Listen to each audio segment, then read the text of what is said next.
Breaking overnight, a crash investigation becomes a shooting investigation, and now homicide detectives are involved after two people were found shot in a wrecked car. Now, the investigation is developing as we speak along Roche Drive just off Dublin Granville Road. And Good Day Columbus reporter Mike McCarthy is there live with new details on what police think happened. Mike?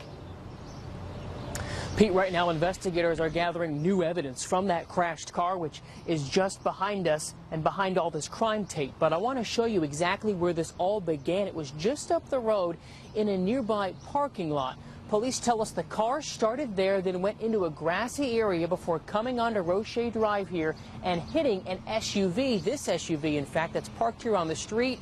That SUV was hit with so much force it moved several feet, and the car eventually came to a stop here right by the leasing office for Eden Springs Apartments. At some point during all of that, some shots were fired. I want to take you back to when this all began right around 1 o'clock this morning. That's when paramedics first responded to what they thought was just a crash. Medics found a woman who was driving and a man she was with.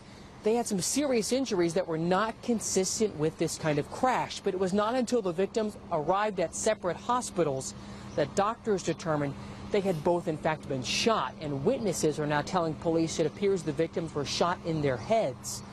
Detectives spoke with some neighbors at this apartment complex who heard the gunshots, but just did not report them.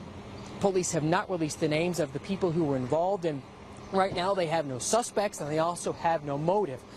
There are some new developments here during our live report. The tow truck has now arrived to remove this crashed car. From here, we're told this car will be towed away and will be thoroughly processed by detectives and by officers as they search it for any evidence, for any indication as to what led up to that shooting and exactly where those shots were fired. As we get more information, of course, we will keep you updated.